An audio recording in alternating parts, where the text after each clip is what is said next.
Could you share actually that transition moment when you decided, like, this is not for me anymore?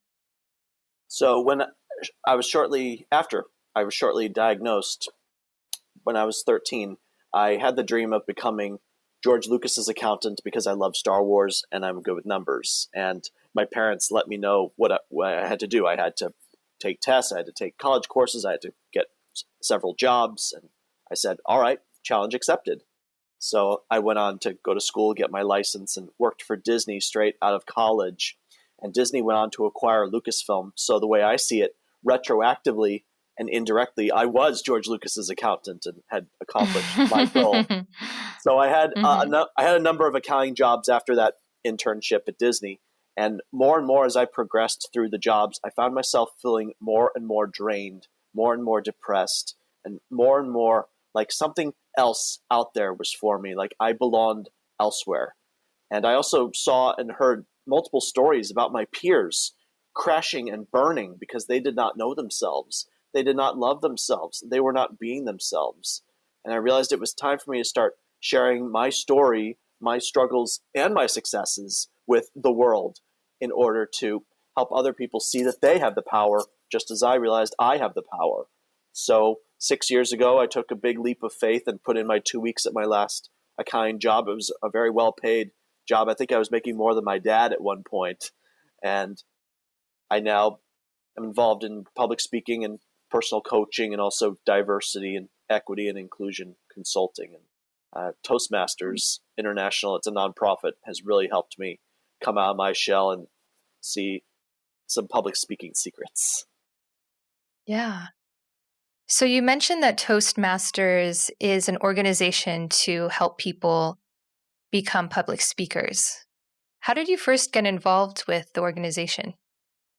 I'd first heard about it when I was in 6th grade, and a couple of my classmates had organized a gavel club, a small group of people giving speeches and feedback on those speeches. And then Toastmasters found its way back into my life shortly after I left accounting, or even before I left accounting. I found it during the time I was working a desk job. And it's like, oh yeah, I remember that from elementary school. And at the same time, I'm like, I want to do public speaking. So I helped charter a club in my hometown. It's called the Outliers because we move around a little bit location-wise, but each and every one of us is unique, extraordinary, and even a little quirky in our own ways. So I embraced the structure of the meetings. I understood the importance of thinking on your feet and looking at body language and nonverbal communication. And I really excelled within the organization, completing several speeches and making a lot of educational accomplishments, even pursuing a career in professional speaking, and Toastmasters having a designation for that.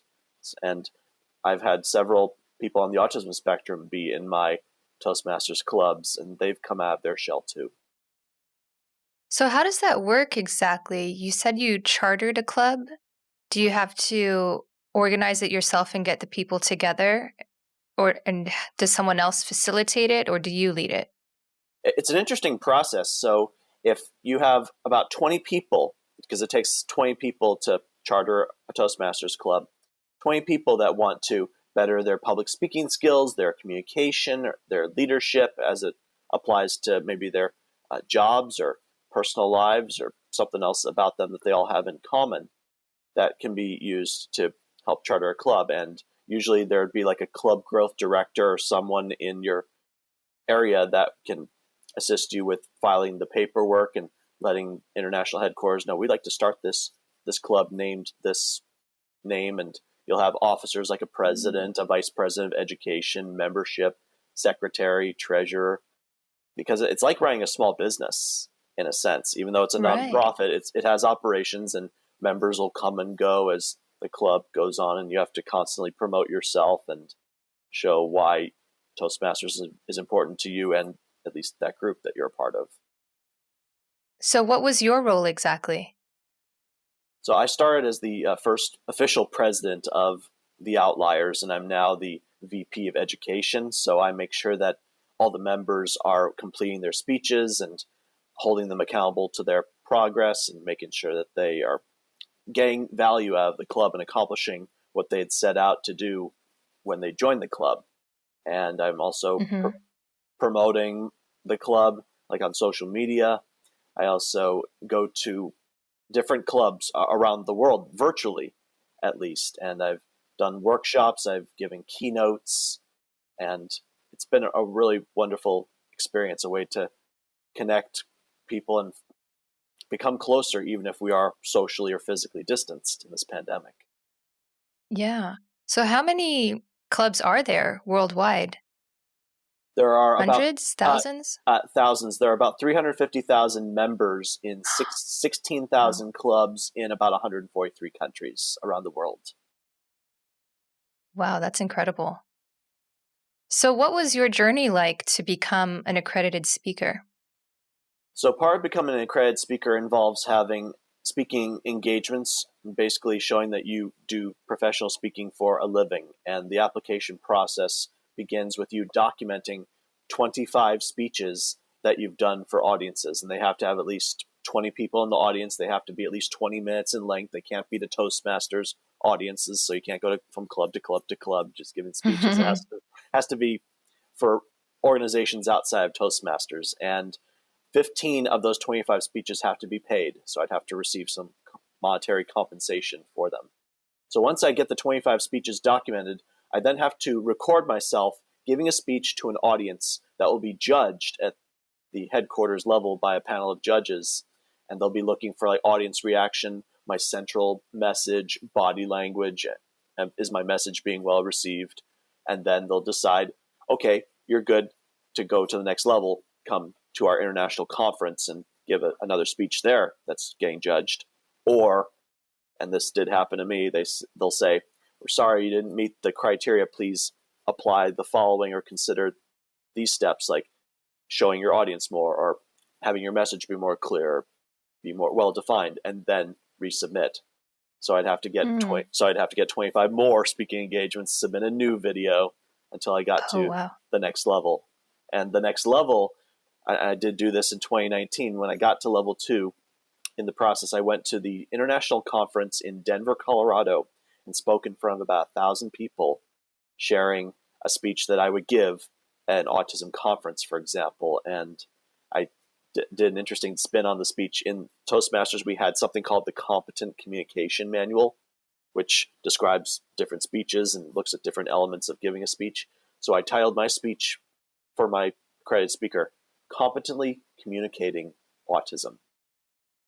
That was my speech title, and the audience totally rolled with it, and headquarters is all right with me using that title, and the judges said, you passed, you are now an accredited speaker.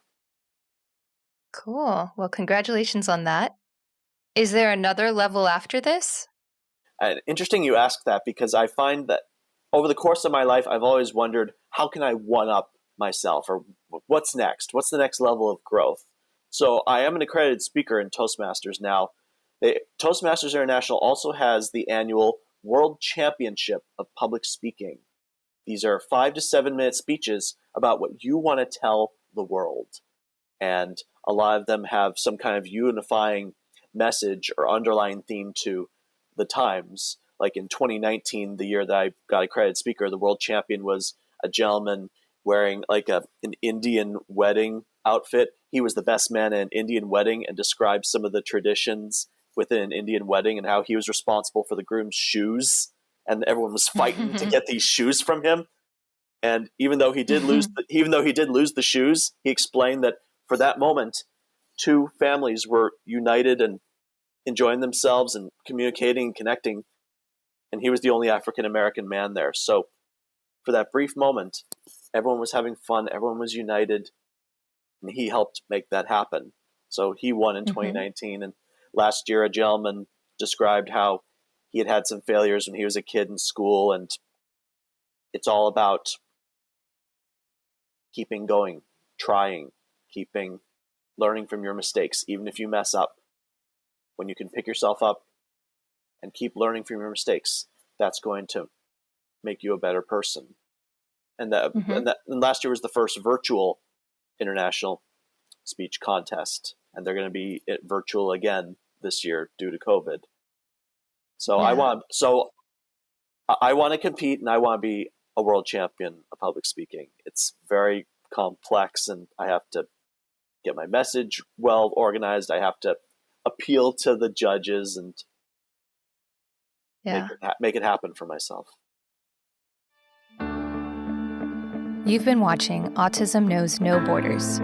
If you like this video, please give it a thumbs up and subscribe to our channel.